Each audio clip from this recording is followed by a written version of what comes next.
Why geniuses walk for stillness, mindfulness, and inner peace? How can walking, a physical act, lead to stillness and inner peace? Isn't that paradoxical?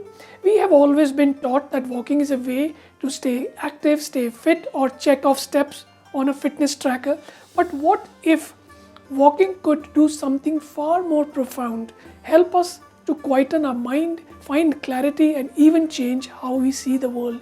Most of us miss this incredible opportunity because we have been conditioned to think of walking in purely physical terms. It's seen as an exercise, something to substitute with workouts if needed, but this mindset blinds us to walking's hidden power, a tool that can bring calm to chaos, focus to distraction, and stillness to motion. This video will uncover a completely different perspective on walking, one that history's greatest minds embraced to achieve clarity, creativity, and inner peace. By the end of this video, you will see walking not just as a way to move your body, but also as a practice to transform the mind. Hello, I'm Sarit Tagore. With 20 years in personal development, I have seen how the world hands us degrees without direction, formulas without fortitude, and fills our minds while leaving our hearts empty. We are rarely taught the mental strategies to think clearly, handle failure, and create the best version of ourselves. I am here to bridge those gaps, helping you build inner strength, mental resilience, and unwavering confidence to shape your life by design, not by default. I am on a mission to help you create the most heroic version of yourself, the one waiting for you every time you look in the mirror. The paradox of walking for stillness. Walking is an act of motion, a movement from one place to another. How can it lead to stillness, a state often associated with meditation, silence, and being rooted in one spot? This paradox is what makes walking for stillness so intriguing. Sometimes something extraordinary happens when you walk with intention, not to reach a destination or achieve a fitness goal, but simply to be present. The rhythmic motion of our steps begins to align with the natural rhythms of our mind and body. Neuroscience explains this phenomenon. Walking can induce alpha brainwaves, the same state of relaxed focus that meditation achieves. These brainwaves are associated with calm, creative mind free from stress and distraction. Furthermore, walking activates the parasympathetic nervous system, often called the rest and digest system. This reduces cortisol levels, calms the nervous system, and helps restore emotional balance. It's as though each step carries away a little bit of mental noise that weighs us down. But this isn't the walking most of us know. It is about counting steps, burning calories, or exploring new paths. It's about walking for the sake of walking, immersing yourself in the rhythm, the sensation, the present moment.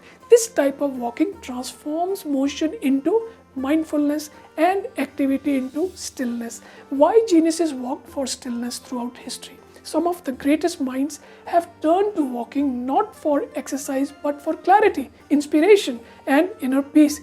Here is how walking shaped the lives and works of these extraordinary individuals. Let me give you some examples. Feeling the vibe?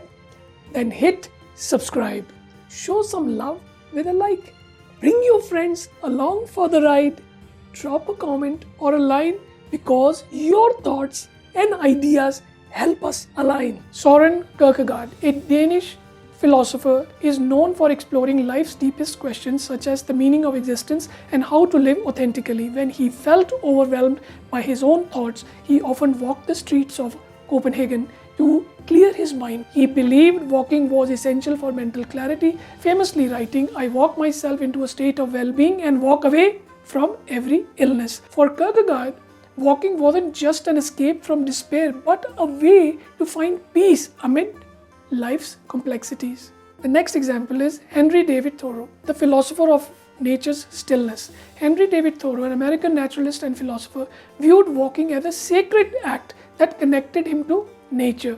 His daily walks inspired his reflection on simplicity, mindfulness, and deliberate living. In his essays, Walkings, Thoreau wrote, "You must walk like a camel, who is said to be the only beast which ruminates when walking." For Thoreau, walking wasn't just about moving, it was about thinking deeply and observing life with clarity.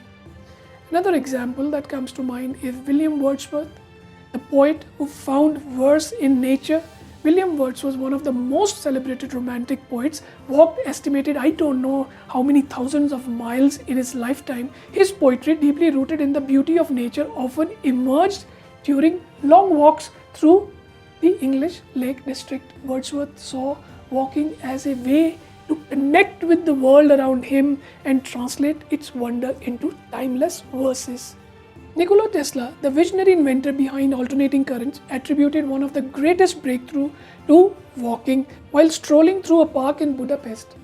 Tesla conceived the principle of the rotating magnetic field, a moment of inspiration that changed the course of modern electricity. For Tesla, walking was a gateway to his boundless imagination.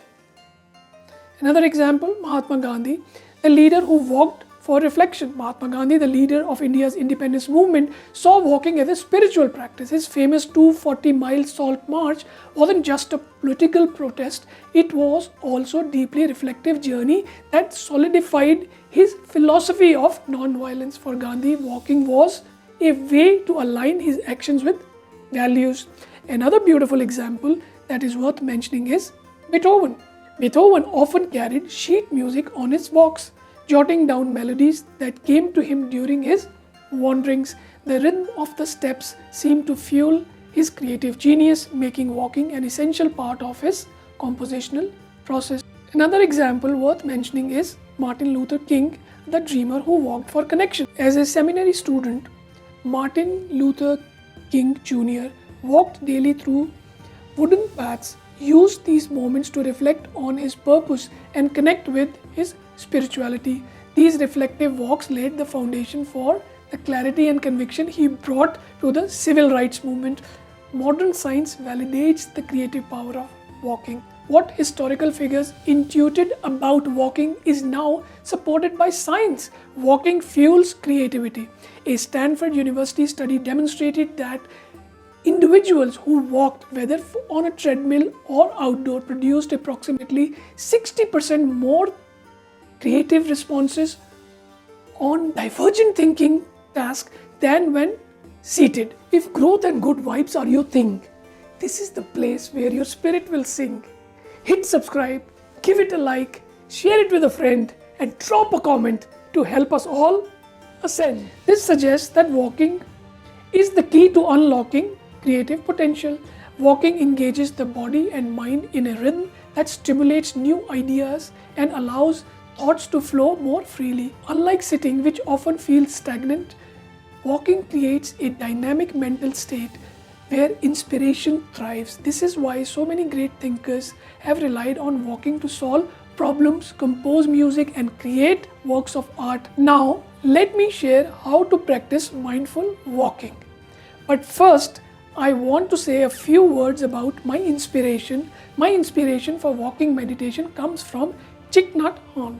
Excuse my pronunciation, but Thich Nhat Hanh was a Vietnamese Buddhist monk, Zen master, and global spiritual leader renowned for his teaching on mindfulness and peace. Often called the father of mindfulness, he played a pivotal role in bringing mindfulness practices such as walking meditation to the modern world. His approach emphasizes simplicity, presence, and a deep connection to the present moment. Thich Nhat Hanh views walking as an act of meditation that merges mindfulness with movement. He teaches that walking is a way to return home to yourself, allowing to embrace the present moment fully. His guidance on walking meditation emphasizes simplicity and connection.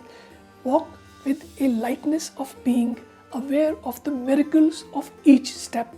Do not walk to reach a destination. Walk for the joy of walking itself. So let's look at some steps to practice mindful walking. Mindful walking should feel natural, allowing space for creative thoughts without forcing the mind into rigidity. Mindful walking is a practice for the sake of walking, freeing the mind from distractions and allowing clarity to emerge naturally. Here is how to begin. Find your space. Choose a path where you can walk uninterrupted. This could be a garden, a quiet street, or even indoors. Adopt a natural pace. Walk at a comfortable pace, not too slow and not too fast. Let your body guide the rhythm naturally without forcing to match your breath or specific pattern. Be fully present. Pay attention to the physical sensations of walking, how your feet connect with the ground, the gentle sway of the body, and the feeling of movement. Allow the mind to wander. As Thich Nhat Hanh teaches, walking is an opportunity to connect with the present moment, not to control your thoughts. If your mind wanders, let it wander. New ideas and creative insights often emerge when we simply allow the mind to flow. Observe without judgment. Notice your surroundings, the colors, the textures, the sounds, and the smells. Let them anchor you in the here and now without clinging to any single thought or observation. Walk lightly but live fully. Thich Nhat Hanh often emphasizes walking as a metaphor for life. Walk as if you are kissing the earth with your feet. This gentle, intentional connection brings a sense of gratitude and joy to each step. Practice regularly. Dedicate time to this practice daily, even for just 5 to 10 minutes. Over time, it will become a natural part of your life, offering clarity, calm, and inner peace. So my question to you is, will you take the first step? Walking isn't just about movement, it's a gift, a practice that can bring stillness, clarity, and creativity to your life. But here is the real question. How will you use it? Will you take the time to walk, not for steps, not for fitness, but for yourself? To find peace, quieten your mind, and create space or something new. If you feel inspired, take the first step today. Find a quiet place, leave behind your distractions, and simply walk. Not to go somewhere, but to discover something within yourself. If you choose not to walk, ask yourself, why not? What's holding you back from embracing this practice, which is so simple, so powerful, and so freely available? Let me know in the comments below, what are you walking towards after watching this video? The gift of walking is yours and it's waiting right now. The question is, will you take it? Ready to take your understanding further? The video on the screen is your next step. It builds on what you have just learned and offers practical insights to help you grow and progress in the same direction. Don't miss it. Check it out. Thanks for your time. Bye for now.